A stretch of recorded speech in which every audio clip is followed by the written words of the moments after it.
구정 명절 또 연휴 기간 잘 보내셨죠? 네, 오늘도 하나님께서 큰 은혜 주실 것을 믿습니다. 오늘 밤 우리에게 주시는 하나님의 말씀은 구약 성경 여호수아 5장 9절입니다.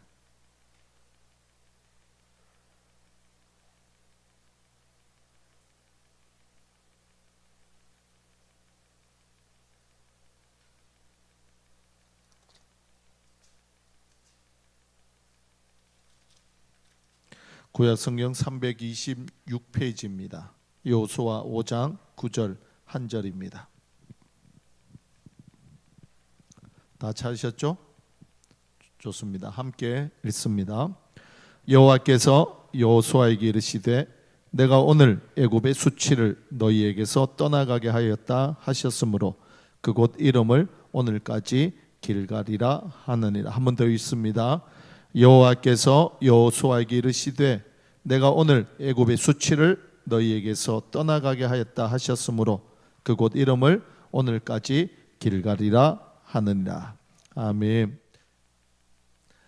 성도님들은 지금까지 살아오면서 가장 부끄러웠던 순간을 꼽으라면 한 몇 가지 정도가 될까요? 이 시간 잠깐 한번 고민해 보세요. 저도 설교를 준비하다가 꼽아봤죠. 그랬더니요, 이 두 손, 10손가락으로도 안 되더라고요. 한참 부족하더라고요. 생각할수록 얼굴이 화끈거리는 순간들이 참 많았습니다. 이 문제는요, 심리학자들이 이런 부끄러움 속 깊은 곳에 자리 잡은 것이 수치심이다, 그렇게 말해요. 이런 수치심을 해결하지 못하면 수치심이 나를 이리저리 막 끌고 다닙니다. 나를 드라이브해요. 그럼 큰 문제가 발생하는데, 그렇게 문제가 발생하는 것이 바로 관계입니다. 모든 관계가 다 깨져버려요. 성도인데도 불구하고 하나님과 나와의 관계, 또한 내가 나와의 관계, 나와 타인과의 관계, 나와 가족과의 관계에 올바르게 갖지 못합니다. 관계를 맺고 가까이 가면 갈수록 더 심각한 문제가 발생합니다. 안타까운 건 우리가 이런 수치심을 방치하며 산다는 거예요. 저 깊이 숨겨줬다가 문제가 생길 때마다 이런 수치심 때문에 더 큰 어려움에 처합니다. 부끄러웠던 과거의 이야기 많이 있겠지만 제 친구가 들려준 이야기가 생각이 났어요. 옛날 시골에 살 때 이쪽 그 집 그 동네에는 이쪽 저쪽 화장실이 연결되어 있답니다. 하루는 화장실에서 볼일을 보는데 저쪽 화장실에도 볼일을 보는 거예요. 옆집 아저씨겠지 하고 생각을 하고 볼일을 보고 나왔더니만 같은 또래의 여학생이었던 거예요. 그때부터 그 친구를 볼 때마다 막 얼굴이 화끈거리고 부끄러워서 막 도망을 다녔다 합니다. 오늘 소망할 것은 하나님의 크신 은혜가 우리 마음 깊은 곳에 자리 잡은 이 수치심을요, 뿌리째 뽑고요, 하나님이 주신 은혜로 가득 채우는 이 밤이 되길 축복합니다. 그래서 하나님과 정말 바른 관계를 맺고요, 나도 나를 사랑하고 인정할 뿐만 아니라 아내와 남편, 부모와 자녀가 더 뜨겁게 사랑하고 성도들 간에, 이웃 간에 바른 관계를 맺는 복된 하나님의 사람들 되시기를 축복합니다. 자, 수치심과 관련해서 참 흥미로운 게 있는데요, 하나님이 지으신 에덴 동산에 두 사람이 있었어요. 누구죠? 그렇죠, 아담과 하와입니다. 창세기 2장 25절에 보니까요, 이 두 사람이 벌거벗었는데요, 부끄러워하지 않았습니다. 두 사람에게는 수치심이 1도 없었어요. 너무 놀랍지 않습니까? 발가벗었는데 오히려 하나님이 창조하신 세계를 보면서 기뻐하고 즐거워합니다. 심지어 아담은요, 하와를 보고 내 뼈 중에 뼈요, 살 중에 살이다, 그렇게 즐거워하고 서로 사랑했어요. 그러다가 문제가 생겼습니다. 뱀이 아담과 하와를 유혹했고 하와와 아담이 선악과를 따 먹었습니다. 죄가 그 순간 세상에 들어왔어요. 죄가 무엇이냐? 하나님 앞에서 하나님 기준대로 살지 않는 것, 이게 바로 죄입니다. 두 사람이 죄를 짓자 곧바로 즉시 나타난 행동이 하나 있어요. 그 행동이 창세기 3장 7절에 나옵니다. 한번 보시겠습니까? 이에 그들의 눈이 밝아져 어떻게 했다고요? 자기들이 벗은 줄을 알고 무화과 나무 잎을 엮어 무엇을 만들었다고요? 치마를 만들었답니다. 죄가 들어오니까 벗은 몸을 부끄러워합니다. 수치심이 생긴 거예요. 그러니까 수치심은 죄가 있기 전에, 죄가 들어오기 전에는 없었어요. 근데 죄가 들어오자 부끄러워하고 수치심이 생겼습니다. 이런 수치심이 들어오자 관계가 깨어져 버리잖아요. 하나님과의 관계도 깨어져 버리고 그렇게 사랑했던 내 뼈 중에 뼈라고 말했던 아담과 하와의 관계도 부서져 버립니다. 그죠? 이런 수치심 때문에 아담이 낳은 가인과 아벨은 제사 문제로 인해서 형 가인이 동생 아벨을 돌로 쳐 죽이는 살인 사건까지 나타난 겁니다. 이런 수치심을 사람들은 죄책감과 오인하기도 하는데요. 사실 죄책감과 수치심은요, 좀 양상이 다릅니다. 차이가 있어요. 죄책감은 행동을 기반으로 하고요. 수치심은 사람 나의 정체성을 기반으로 합니다. 무슨 말이냐 하면 죄책감은요, 내가 뭔가 행동을 잘못했어요. 그런 행동에 대한 후회가 바로 죄책감이에요. 반면에 수치심은요, 그렇게 잘못한 행동을 한 내가 싫은 거예요. 내가 미운 겁니다. 더럽게 생각하고 혐오하는 것이 바로 수치심입니다. 이런 수치심을 20년 넘게 연구한 분이 있어요. 미국의 스토리텔러이자 리서치 연구원인 브린 브라운이라는 분이에요. 그녀가 수치심을 이렇게 정의합니다. 잘 들어보세요. 수치심은 나에게 잘못이 있다고 믿는 경험이나 감정이다. 수치심이 무엇이냐? 나에게 잘못이 있다, 내가 잘못했다, 그렇게 믿는 경험이나 감정이랍니다.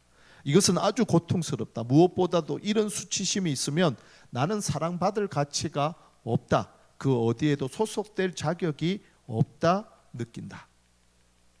수치심이 들어오면 나는 누구에게도 사랑받을 자격이 없고 그 어느 곳에서도 소속될 수 없다 느낍니다. 이게 무서운 거예요. 아담과 하와가 꼭 그래요. 죄가 들어오고 수치심이 생기자 즉시 나무 잎을 엮고 치마를 만들잖아요. 하나님의 낯을 피해 도망칩니다. 이처럼 수치심은 하나님이 나를 사랑하지 않는다, 하나님마저 나를 버렸다, 그렇게 생각하고 자신을 하찮게 여기고요, 더 깊은 절망의 나락으로 떨어뜨립니다. 이것이 수치심이 주는 폐해입니다. 이런 폐해가 우리 가운데도 있어요. 나에게도요, 아무도 몰랐으면 하는 그런 잘못들이 있어요. 부끄러운 것이 있습니다. 자꾸 숨기고 싶어요. 다른 사람은 몰랐으면 좋겠다. 그런 게 무엇이 있을까요? 돈일 수도 있고요, 성적인 문제일 수도 있고, 또 여러 가지 중독일 수도 있습니다. 아무도 몰랐으면 좋겠다 싶으니까 자꾸 꽁꽁 숨겨요. 사람들과의 관계도 끊어지기도 하고요, 하나님으로부터 자꾸 도망을 칩니다. 그렇게 해서 숨길 수 있을까요? 그렇지 않습니다. 아무도 모를 수가 없습니다. 하나님이 알고 그 죄를, 그 잘못을 저지른 내가 알고, 심각한 건 무엇보다 우리의 대적 사단이 이 사실을 잘 압니다.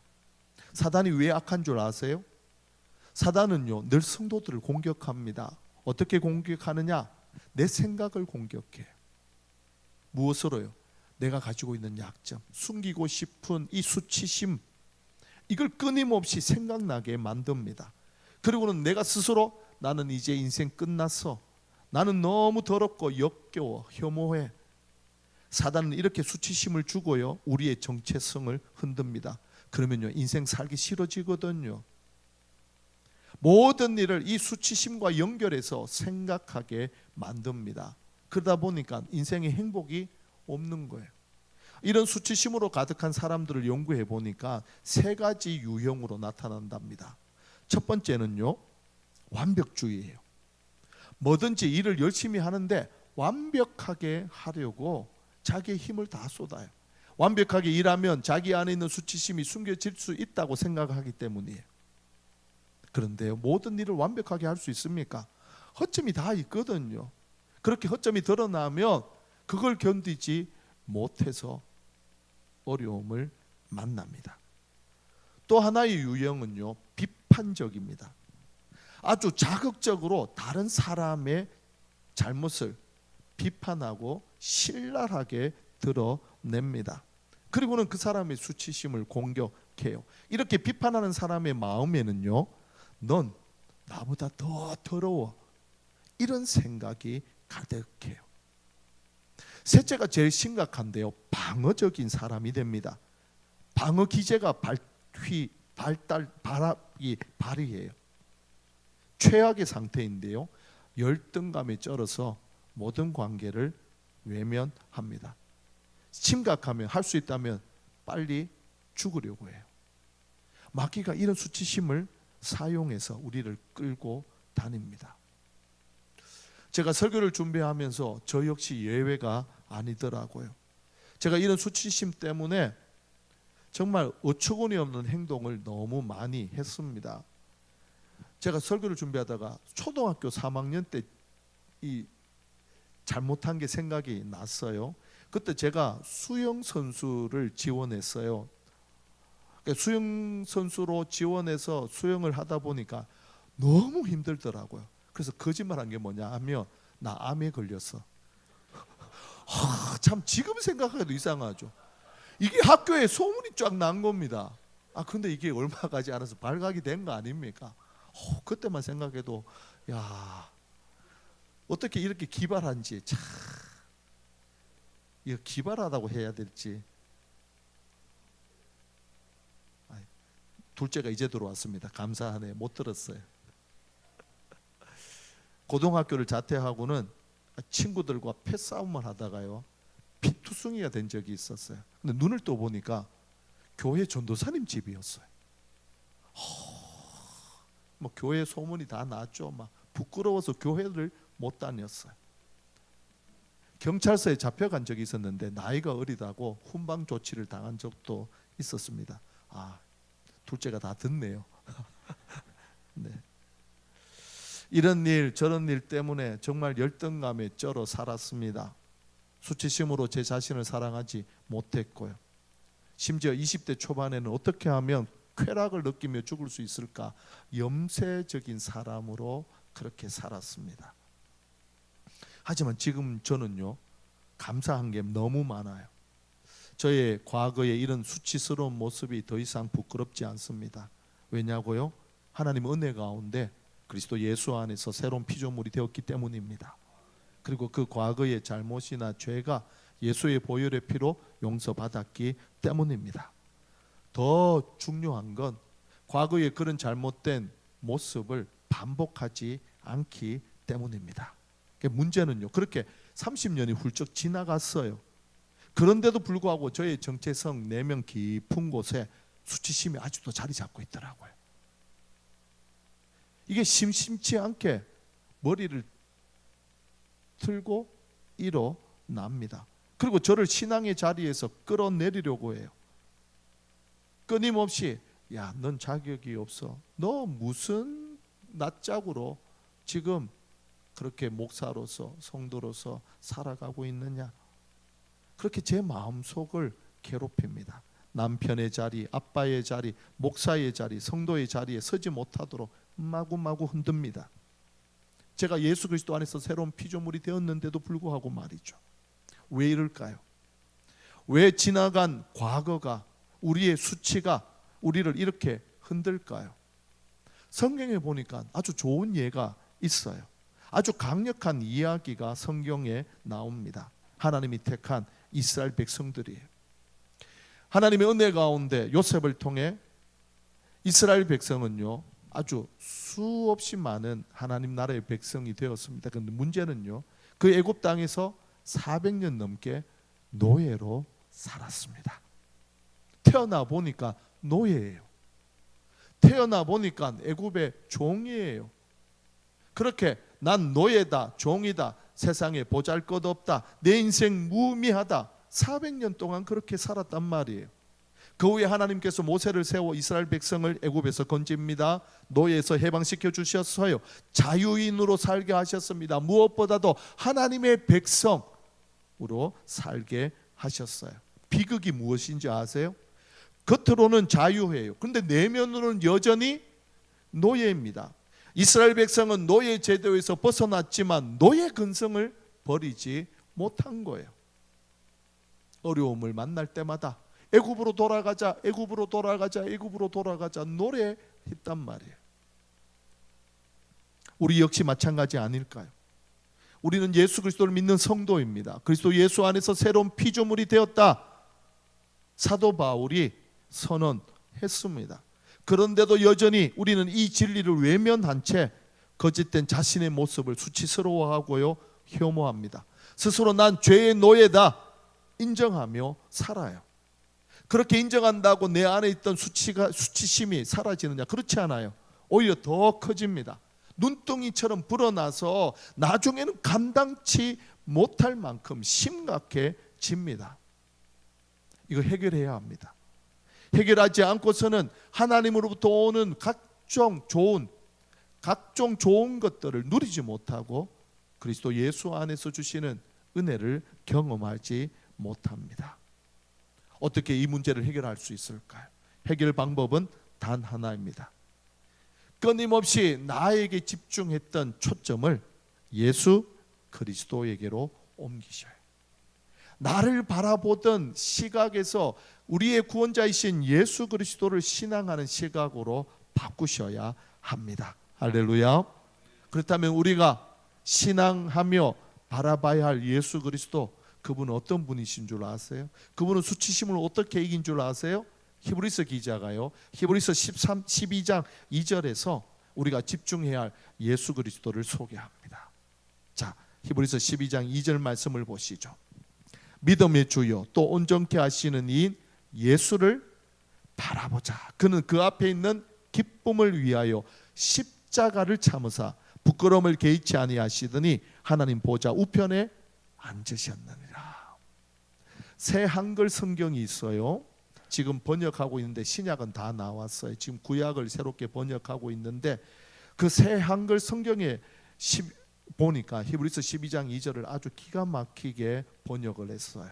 자, 우리 같이 한번 스크린을 보면서 읽어보도록 하겠습니다. 함께 읽습니다. 우리를 맨 처음 믿음으로 이끌어 들이시고 또 완전하게 하시는 분인 예수님께로 눈길을 고정합시다.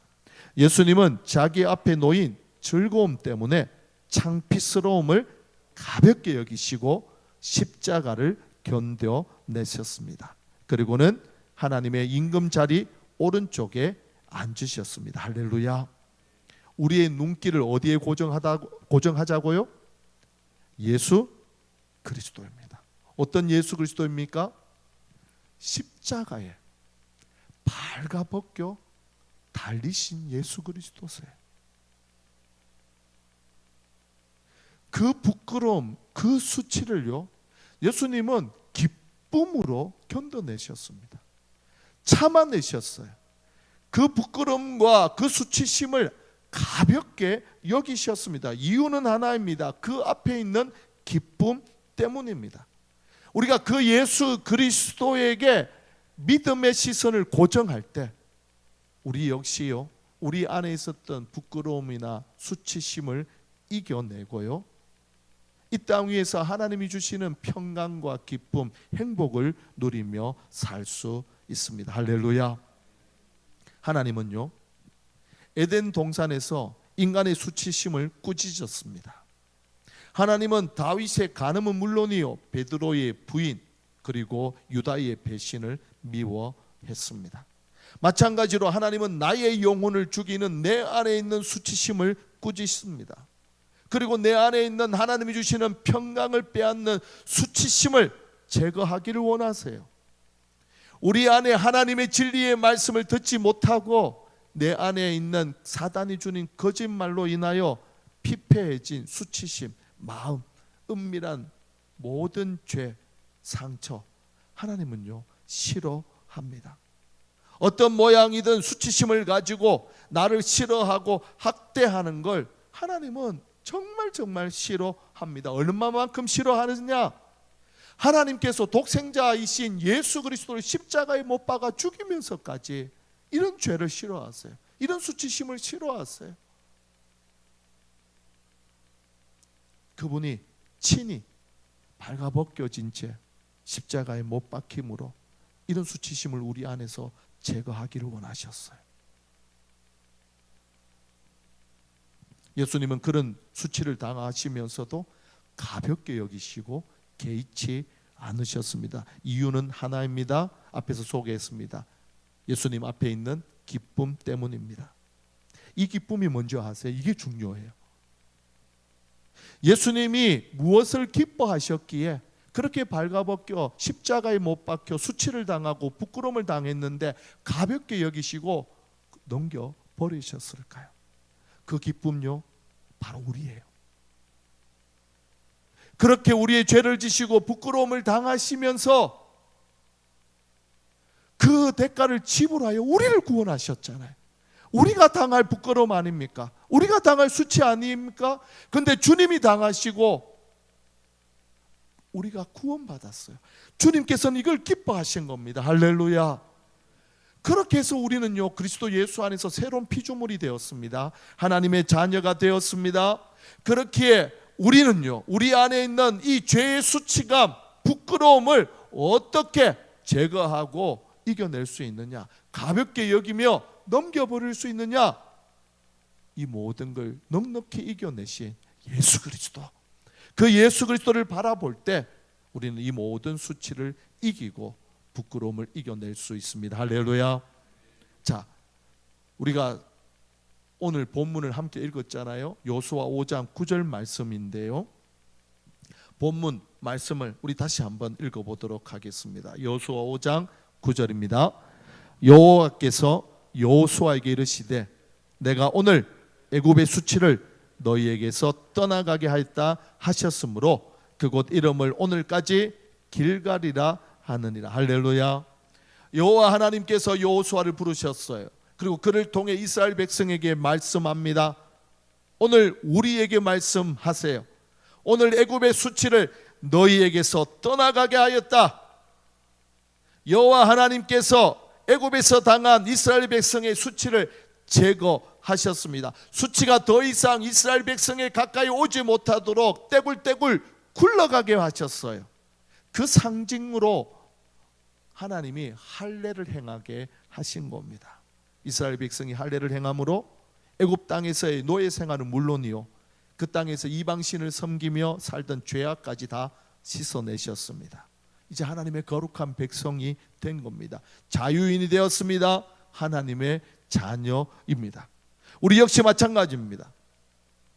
예수님께서 십자가의 죽음과 부활로 더 이상 우리에게 죄로 인한 수치는요 하나도 남김없이 하나님 앞에서 사라졌습니다. 할렐루야. 이거 믿으십니까? 하나님이 제거하신 거예요. 동이 서에서 먼 것처럼 우리의 죄가를 옮겨 놓으셨어요. 다시 만날 일이 없습니다. 하나님이 제거하신 그 죄와 수치를 왜 우리는 끌어안고 끊임없이 가지고 와서 그것 때문에 괴로워하고 하나님 주신 은혜도 받지 못하게 만들까요? 이거 제거하셔야 됩니다. 이 사실을 믿으시길 축복합니다.